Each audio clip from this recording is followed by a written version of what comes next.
Viva Culture, l'actualité des arts vue par l'association Maison de la Culture du Havre. Présentée par Isabelle.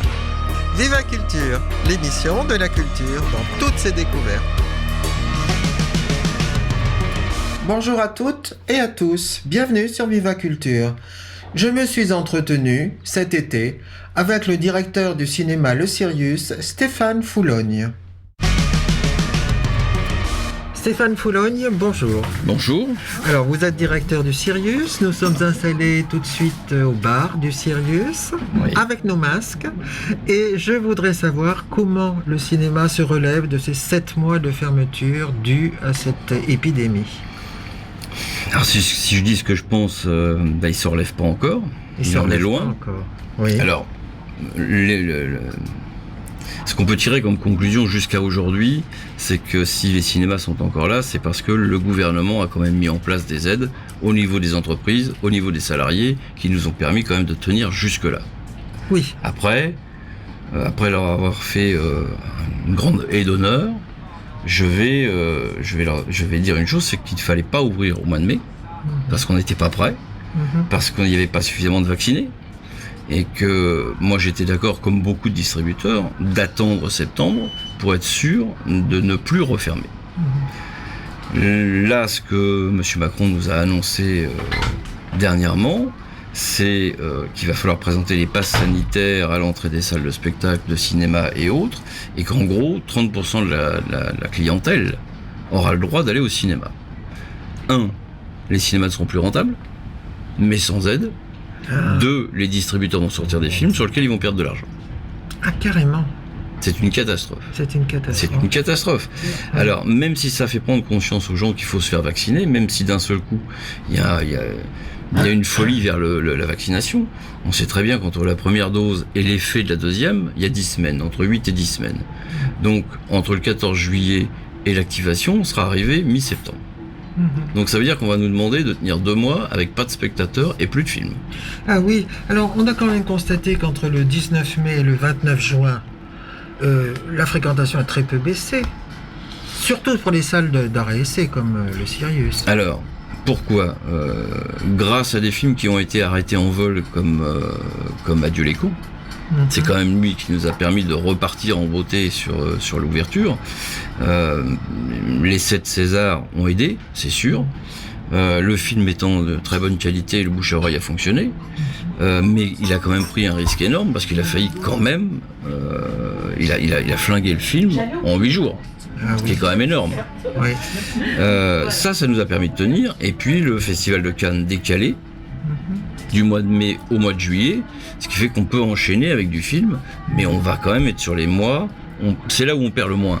Nous, en arrêt essai, je veux bien, mais on est aussi sur la plus mauvaise période du cinéma. L'été ? L'été. Oui.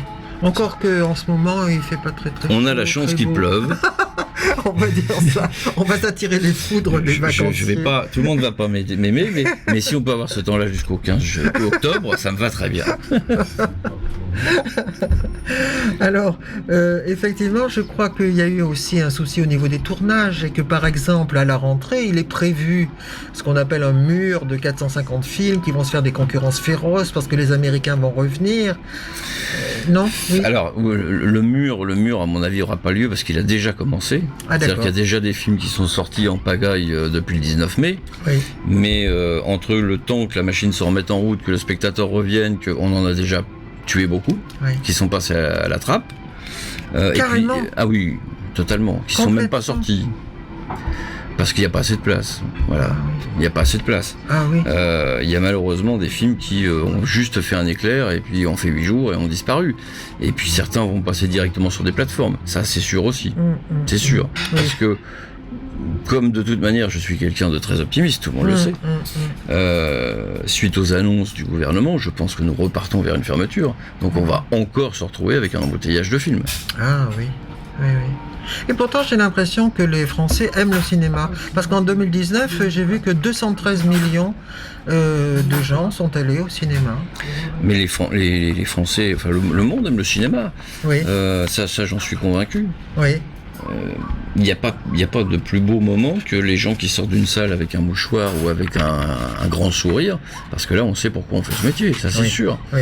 Et vous regardez n'importe quel film, reprenons même des grands classiques comme La Grande Vadrouille. Oui. Que vous le regardiez sur un écran de télévision ou dans une salle avec 800 personnes, ça n'a rien à voir. Oh, rien. Rien, il y a une vraie communion. Oui. D'ailleurs, ça pose le problème des plateformes. Tout à fait. C'est-à-dire que les plateformes ne sont peut-être pas de vrais dangers pour les salles de cinéma. Non, moi je pense pas. On s'aperçoit avec les analyses au fur et à mesure que les plateformes fonctionnent très très bien sur les séries, très très bien sur les téléfilms, sur les documentaires, mais pas vraiment sur le film cinéma. Oui. C'est vrai que... Alors on parlait d'Adieu les cons sur un petit écran, on restera Adieu les cons, mais on n'est pas dans l'image. Albert Dupontel a une définition de ça, il faut que le spectateur rentre dans l'image. Et ça, il a tellement raison, c'est pour ça qu'on est dans le film. C'est l'expérience de Tenet aussi, je crois, de Xavier Dolan. Oui. C'est ça. Oui. Ce qui voudrait dire que Soderbergh et Scorsese, qui eux ont choisi Netflix pour la sortie de leur film, ont tort. Peut-être. Ça dépend ce qu'ils cherchent. Si c'est de l'argent, ils ont sûrement raison. Mais s'ils cherchent là, ce qui les a fait connaître, je pense que c'est un pied de nez pas sympathique au cinéma. Ah oui.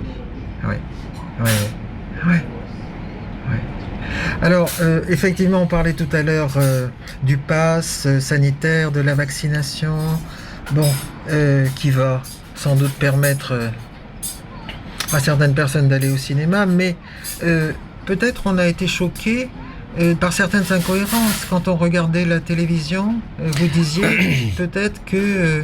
Quand on voit l'ouverture de la cérémonie de Cannes, oui, par exemple. Il aurait quand même été bien de signaler en bas de l'écran que si les gens n'avaient pas de masque, s'il n'y avait pas de distanciation, c'est parce qu'ils avaient présenté un test QR code, test négatif bien sûr, ou vaccinal, mais le spécifier, puisque c'est déjà très compliqué de demander aux spectateurs de garder des masques, et on montre des images de gens qui n'en ont pas. C'est vrai. Donc il faut au moins dire pourquoi ils n'en ont pas. Exactement. Oui. Aujourd'hui, avant la séance, il va falloir commencer à demander le test aux gens, ou le vaccin, plus une pièce d'identité pour être sûr que ça soit bien la bonne personne. Et nous ne sommes pas habilités à demander les papiers d'identité de quelqu'un. Donc comment on fait ? Exactement. On a le droit de l'interdire de rentrer, mais on n'a pas le droit de l'obliger à nous présenter ses papiers. Donc comment on fait ? Oui, effectivement. Et alors ces incohérences-là, c'est vrai qu'elles rendent plus difficile l'acceptation des contraintes. Mais évidemment, puisque d'abord les salles de cinéma ont ouvert avant les cafés, les restos. Pourquoi ? On ne sait pas. Il y avait moins de risques dans les salles de cinéma, tant mieux. Tant mieux, j'en suis ravi. C'était pourtant des lieux clos. C'était pourtant un des lieux clos. Mais quand les cafés ou les restos ont ouvert, on leur a mis des QR codes à l'entrée pour que les gens le scannent, pour savoir s'ils étaient passés par là, si jamais il y avait un cluster, qu'on puisse leur découvrir. Entendu. On nous a même pas demandé, nous, dans les salles de cinéma, de mettre ça. Donc je comprends que certains soient indignés, et je les comprends vraiment, mais je n'ai pas le choix. On est obligé de respecter des règles qui, de toute manière, vont nous ramener d'ici peu vers une refermeture. Croisons les doigts, peut-être. C'est juste mathématique. Nous sommes à 40% de vaccinés, pour certains 40% en englobant les premières doses. Il va falloir 8 à 10 semaines, ce qu'on s'est dit tout à l'heure. Le virus ne va pas attendre 8 à 10 semaines pour reprendre de la marge. Il va beaucoup plus vite que ça, lui. Oui, c'est vrai, avec le variant. C'est évident. Alors peut-être on pourrait parler de vos publics, parce que je crois que vous les connaissez bien. Les publics qui fréquentent le Sirius, qui sont des fidèles d'ailleurs. Parce que le Sirius existe depuis quand ? Dites-nous tout. Alors le Sirius, il existe depuis 1988. Oui. Qui n'était pas le Sirius puisqu'il s'appelait le Rio. Et qui était le dernier cinéma pornographique de la ville. Voilà. Bon, petit détail. Mais pourquoi s'appelait-il le Rio ? Eh bien parce qu'au départ, c'était d'abord un cinéma de quartier qui ne passait que des westerns et des péplums.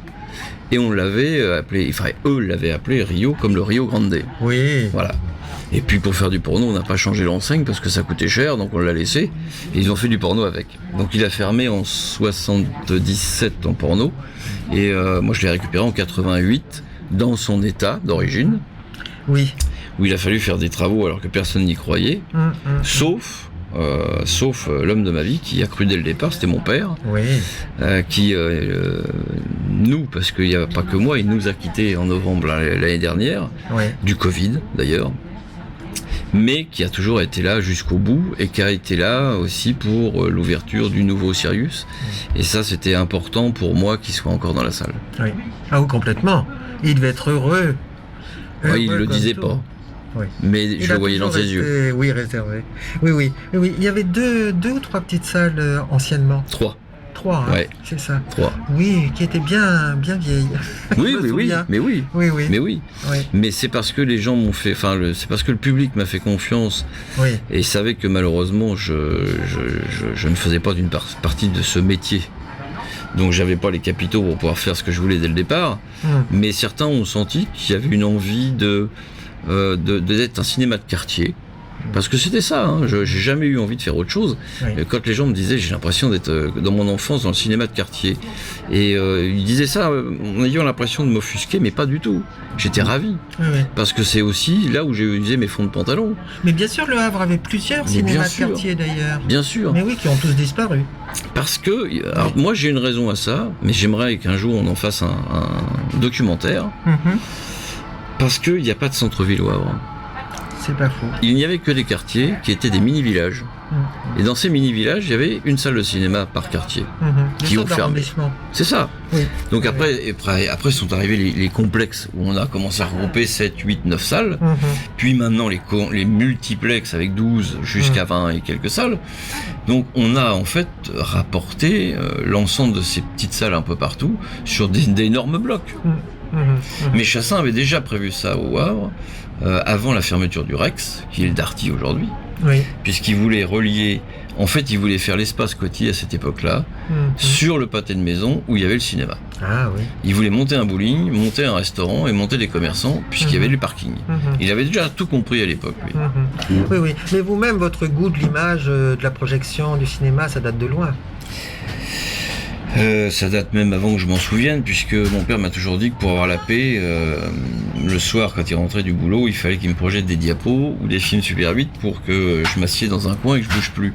Donc il m'a très très vite appris à m'en servir, comme Oui. ça je embêtais plus personne. Oui. Mais pourquoi, je sais pas quoi Oui. dire. Ce Oui. qui est sûr, c'est que je me suis amusé, même si ce métier est compliqué, même si la vie est pas toujours simple. Oui. Les plus beaux moments, c'est quand les gens sortent remplis d'émotions. C'est ça. Alors parlez-nous de ce public justement, parce que le jeune public, alors certains se plaignent que les jeunes, on préfère les plateformes, ne vont pas tellement au cinéma, sinon pour regarder des films américains, qu'est-ce que vous en dites? Alors, les jeunes sont très ciblés séries, Mhm. c'est vrai. C'est un format qui leur plaît bien. Moi, c'est un format qui me déplaît, mais c'est sûrement moi. Parce que je suis obligé d'admettre qu'ils ont sûrement les meilleurs dialoguistes, les meilleurs scénaristes, et peut-être même meilleurs que dans le cinéma aujourd'hui, sûrement parce que financièrement, c'est plus rentable d'aller travailler pour la télévision que pour le cinéma aujourd'hui. Oui. Ça, c'est une certitude. Donc ces jeunes-là, très bizarrement, s'ils n'ont pas le choix, vont regarder les séries sur leurs ordinateurs, même en VO. Je pensais que ça serait très très bien pour nous, parce que ça les amènerait vers la version originale automatiquement. C'est faux. S'ils ont le choix, ils sont sur la VF. Pourquoi ? On l'analyse quand même. On a une fac et une université, mais technique. Et quand je dis ça, ça n'a absolument rien de péjoratif. Sur la France entière, tout ce qui va être scolarisé dans le technique va être beaucoup plus sur la VF que sur la VO. Littéraire et langue sont beaucoup plus sur la VO. Ah oui. Et on les a pas. Oui, oui. Ils viendront. Mais pour l'instant, on les a pas. Mhm. Mais c'est sûrement aussi pour ça. Alors, à côté de ça, les gens qui ont envie de voir Fast and Furious voient Fast and Furious. Et évidemment que ça se voit sur un grand écran, ça se voit pas sur un écran de télé. Et on voit pas Adieu les cons non plus sur un petit écran. Oui. Et c'est aussi pour ça que Servane, directrice du Gaumont du Havre, a accepté un accord avec nous pour que les cartes passes Gaumont, solo ou duo, ou les tickets de comité d'entreprise d'ailleurs, soient valables aussi bien au Sirius que chez elle. Donc, l'offre n'est plus de 12 salles, l'offre elle est de 17 salles. C'est ça, vous avez un vrai partenariat. On a un vrai partenariat avec le Gaumont, Oui. qui a bien compris que ce qu'il faut, c'est que ça soit le plus simple possible pour tout le monde. Oui. Il y a une carte qui marche partout, c'est génial, on se pose pas la Oui. question. Oui, oui. Et qu'est-ce que vous dites du pass culture alors pour ces jeunes? Alors, la passe culture, pour l'instant, on l'a pas vraiment mis en place, il n'est pas encore en place, on l'a pas vu tourner. Oui. Il n'a pas l'air très très simple. Mhm. Le pass qu'on avait pour la culture jusqu'à l'année dernière était très compliqué. Parce qu'il fallait que la personne passe son code, nous le donne pour qu'on rentre un code secret, qu'on lui redonne pour rentrer un autre code secret. Donc finalement, quand vous avez 150 personnes qui attendent derrière, c'est quand même pas très utile. Là, on verra, on va voir comment c'est. Quand au fonctionnement, on va s'en apercevoir. Ce que j'ai peur, c'est qu'on soit obligé, dans ce que je vois, de le mettre à jour toutes les semaines, parce que c'est un cinéma. Pour une bibliothèque, ça sera beaucoup plus simple. Mais pour le spectacle, c'est un peu compliqué, on est obligé de le mettre à jour tout le temps. Oui. Oui. On commence à voir les passes culture, je crois, dans les librairies. Oui. Oui. C'est sûrement plus facile. C'est plus simple. Oui. Mais on le met en place. Oui, c'est ça. Ah ouais. Oui, oui. Donc le public jeune, vous le voyez pas trop? Le public jeune, on le voit sur des soirées spécifiques. On le voit, on va le voir, j'espère, je croise les doigts, sur des films comme Kaamelott. Oui, oui. On a des jeunes qui aiment Dupontel. Il y a une clientèle là-dessus. Et c'est marrant, ils sont pas fous. Je le dis pas parce que je l'adore, et qui vient régulièrement, donc d'autant plus. Oui. Mais c'est vrai qu'on est face à un perfectionniste de l'image, du son, du scénario, et angoissé que le public soit heureux de ce qu'il ait vu. Et ça, le public s'en rend bien compte. De toute manière, aujourd'hui, on veut faire une différence entre le cinéma RSC et le cinéma grand public. Pour moi, c'est une erreur. Oui. Il y a le bon cinéma et le mauvais cinéma. C'est tout. Et je vois pas en quoi une salle RSC aurait honte de passer du Kaamelott, par exemple. Oui. Il n'y a aucune... Et puis, alors après, c'est un peu plus compliqué sur du Fast and Furious ou autre, parce qu'on va mélanger une clientèle qui n'est pas du tout la même, et qui n'a pas envie de se mélanger. Ah, ça, c'est plus compliqué. Non, parce qu'ils peuvent avoir des jeunes qui vont faire du bruit. Ah oui. Parce qu'ils peuvent entendre mâchouiller les chewing-gums et les paquets de bonbons sur le côté, ça leur plaît pas. Donc là, il y a un moment où il y a une frontière où il faut faire attention. Ah d'accord. C'est pour ça que nous, sur le Sirius, il y a du popcorn au café du Sirius, il y a ce qu'on veut, mais on est heureux que les gens le mangent dans le café. Oui, il y a quand même une réserve, c'est que quand le film est bien, les jeunes publics font du bruit jusqu'au début. Et quand il y a les premières images qui sont quelquefois éblouissantes, alors là, le silence s'installe. Ah oui, mais on est d'accord. Et ça tient. On est bien d'accord. Mais c'est la qualité du film aussi. Oui, mais c'est marrant parce que ça me fait penser à une très très vieille époque où je projetais en campagne des salles comme sur des films de Jean-Claude Van Damme. Oui. Et des salles pleines qui parlaient tout du long, sauf quand ça se battait. Et je me dis qu'en fait Bruce Lee avait compris ça 40 ans plus tôt, puisque son dernier film qui s'appelait Le Jeu de la Mort n'était en fait qu'un combat pendant 1h30 d'étage en étage à chaque tour, et il avait bien compris que le scénario servait à rien, ce que les gens voulaient voir c'est du combat. Donc il avait déjà tout compris. De belles chorégraphies. Oui. Alors j'ai cru comprendre quand même que des aides seraient accordées au cinéma pour faire revenir les jeunes de 15 à 25 ans. On va voir, ça c'est de toute manière ce que je disais tout à l'heure, c'est vrai que l'État ne nous a pas oubliés. Oui. Est-ce que l'État aime la culture ou pas? Je n'en sais rien, on n'est pas amis, on mange pas ensemble, je peux pas vous le dire. Mais ils ont quand même aidé les entreprises à être debout. Ça c'est vrai. Et par rapport à beaucoup de pays autour, on n'a franchement pas à se plaindre. Oui, je crois que le cinéma en France est particulièrement bien loti. Oui. Bon, alors, qu'est-ce qu'il nous reste à dire? Il nous reste peut-être à parler du financement, puisqu'on parle de la situation. Parce que j'ai cru comprendre quand même que les places les tickets pour les films américains, quand même, rapportaient 10%. pour le CNC, la fabrication de nos propres films tous les français, tous les films reversent de toute manière une partie de contribution au fonds de soutien du CNC. Peut-être qu'on l'oublie ça. Oui. On a un fonctionnement au niveau du cinéma français qui nous a quand même permis de pas nous retrouver comme en Italie avec plus une salle de cinéma. C'est vrai. Et le pire, c'est qu'il n'y a plus une salle de cinéma, mais il y a quasiment plus de cinéma italien. Oui. Cette grande vague du cinéma italien, de Marcello Mastroianni, tout ça a disparu complètement. Oui. Donc le fait d'avoir instauré une taxe spéciale additionnelle au niveau des salles de cinéma, TSA comme on l'appelle, qui nous prélève 11% de nos recettes, nous permet de refaire des travaux et d'avoir des avances quand on a besoin d'avoir des avances. En fait, l'État nous prête notre propre argent à 20% d'intérêt. Bon, parce que nous ne sommes pas très très doués dans les mathématiques, donc n'importe quel idiot ne serait pas capable d'aller ailleurs. Mais ce qui est vrai, oui. Est-ce qu'on l'aurait mis de côté cet argent ? C'est pas sûr. Ouais. Donc c'était une très bonne chose de le faire. Ouais. Je voulais faire un pied de nez parce que oui, c'est vrai que c'est notre argent à 20%. Ouais. Mais c'est aussi pour ça que les salles existent en France et qu'elles sont dans cet état-là. Oui. Et qu'on a les moyens de pouvoir les entretenir. Oui. Parce qu'aujourd'hui, il faut que les gens se retrouvent ailleurs que devant une télévision.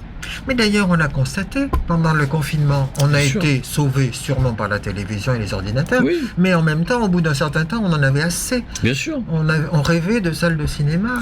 Mais j'ai défendu sur le chantier du Sirius jusqu'au bout le fait d'avoir des rideaux d'écran. Comme dans les autres salles dont je m'occupe d'ailleurs sur le Neubourg, où il y a des rideaux d'écran. Voilà. Parce que cette magie, quand j'étais gamin et que j'allais au cinéma tous les dimanches après-midi avec mon père, si les notes étaient bonnes, il y avait le velours, il y avait la dorure, il y avait ce côté cossu, et le rideau qui s'ouvrait avant que le spectacle démarre. C'était un spectacle. C'était une porte vers oui. autre chose. Et tous les architectes que j'avais me disaient paumé du fric, aller faire des rideaux. Et très bizarrement, 6 mois après, m'ont appelé en me disant écoute, en fait, t'avais raison. Parce que tout le monde nous parle des rideaux. Mais je dis oui, c'est une magie, les rideaux. Moi, j'ai passé mon CAP de projectionniste, j'avais 11 ans et demi. Oula. Oui, parce que je faisais du ciné-club, c'était ma passion. Oui. Et qu'à un moment donné, pour être projectionniste, il fallait le diplôme. Donc, je l'ai passé à 11 ans et demi. Et on nous apprenait à ce que le spectateur ne voit jamais l'écran. Parce qu'il y avait des rideaux à l'époque. Donc, le film démarrait sur le rideau fermé, et la dernière image du film devait être sur le rideau fermé aussi. Et d'un seul coup, on arrive dans les multiplexes où on éclaire des écrans blancs. Oui, c'est vrai. C'est atroce. Oui. C'est complètement atroce. Oui. En même temps, c'est la page blanche. C'est la page blanche, sur mais laquelle on va écrire. Mais cachons ce qu'il y a derrière le rideau. Oui. C'est comme ceux qui pensent qu'aujourd'hui les cinémas, les nouveaux bâtiments devraient être vitrés. Extérieurement, j'entends. Moi, ma réponse, c'est on n'est pas à la sécurité sociale. Et une salle de cinéma, c'est ce qui se passe dedans. Il faut rentrer pour découvrir ce qu'il y a dedans. On le voit pas de l'extérieur. Et dans l'obscurité. C'est évident. Oui. C'est évident. Oui. On est niché dans cette obscurité et dans le fait d'être coupé du monde pendant le temps du film. Tout à fait. C'est peut-être difficile en ce moment avec les jauges permises. Là, pour l'instant, les jauges, ce qui est surtout, je peux entendre très déplaisant, c'est de conserver son masque pendant la projection d'un film. Ça, c'est vrai que c'est pas franchement très sympathique. Mais en même temps, pour l'instant, on n'est pas sorti de ce problème. On en sortira. Mais c'est encore trop tôt. J'espère qu'un jour on parlera du Covid comme d'une grippe. Mais je pense qu'on sera aussi obligé de faire une piqûre de rappel tous les ans. Oui, comme la grippe. Comme la grippe. Ça, on en arrivera là sûrement. Oui, mais est-on arrivé au bout du nombre de morts ? J'en suis pas sûr. Oui, peut-être, effectivement. Donc, c'est là où il faut que les gens réfléchissent bien. Oui, faites-vous plaisir. Oui, c'est l'été. Oui, allez au restaurant. Mais méfiez-vous quand même parce que la vie est encore dangereuse là. Oui, très dangereuse. C'est vrai. Oui. Parlons encore de Kaamelott. Donc c'est l'avenir, le proche avenir. Mais oui. Ce qui prouve bien qu'il y a un format télé, il y a un format cinéma. Oui. puisque les saisons de Kaamelott, les 6 saisons, étaient prévues et ont été diffusées par M6 et toutes les autres chaînes. Oui, mais... c'est vrai, quand il est arrivé à la saison 5, il s'est dit, je vois pas ce que je peux faire de plus. Donc la saison 6 est en fait la première, l'année 0. Et là, il est reparti pour 3 volets au cinéma. Moi, je suis un fou d'Astier. Oui. Il y a pour moi deux Chaplin en France, c'est Albert Dupontel et Astier. Ah oui, entendu. Oui. Plus Albert, parce qu'il est vraiment très très amoureux de Chaplin, ce que je comprends. Oui, parce que quand on lui dit j'aime beaucoup votre comédie, ah bon, vous trouvez ça une comédie? Mon héros meurt à la fin, vous trouvez ça une comédie? Non, il dit Chaplin fait rire dans ses films, mais il est sur une trame de mœurs dramatique. Et ma trame, elle est dramatique. Juste de temps en temps, vous reprenez un bol d'air parce que vous riez, mais je pense pas faire de la comédie. Et alors Astier est plus, lui, dans les Monty Python. On est plus dans cet esprit-là. C'est juste. C'est plus français, mais Monty Python. Oui. Donc soit on rentre dans ce genre d'humour, soit on rentre pas. Ce que je peux comprendre qu'on rentre pas. Moi, je suis un amoureux fou. Je m'amuse comme un fou. Oui, tout à fait. Et c'est le seul, comme certains vieux films de Funès ou de Bourvil, quand on tombe dessus par hasard, on dit bon, je regarde 5 minutes, puis en fait, au bout d'une demi-heure, on y est encore. Oui, c'est ça. Et Astier me fait exactement la même chose. C'est je vais regarder 3 minutes, et puis au bout d'une demi-heure, on est toujours dessus. Parce qu'on rentre dans cet univers qui est drôle, en fait. Donc on va se donner rendez-vous pour Kaamelott. Pour Kaamelott. On va faire un saut dans le Moyen-Âge. Oui, avec un film qui a été tourné en 4K, avec un objectif 70 mm, et en 7 points au niveau du son. Voilà. Il a voulu vraiment faire du cinéma. Voilà. Eh bien, merci beaucoup Stéphane. Merci à vous. Allez, à bientôt. À bientôt. C'était Viva Culture, une émission présentée par Isabelle Royer de l'association Maison de la Culture du Havre. Je remercie vivement Mathieu Le Chevalier et Tiffaine Rago en studio. Sans eux, rien ne serait possible. Merci à Westrack Radio. Nous écoutons en ce moment la musique de fin de la saison numéro 6 de Kaamelott. À bientôt, rendez-vous dans 8 jours, dimanche prochain à 11h. Bon été!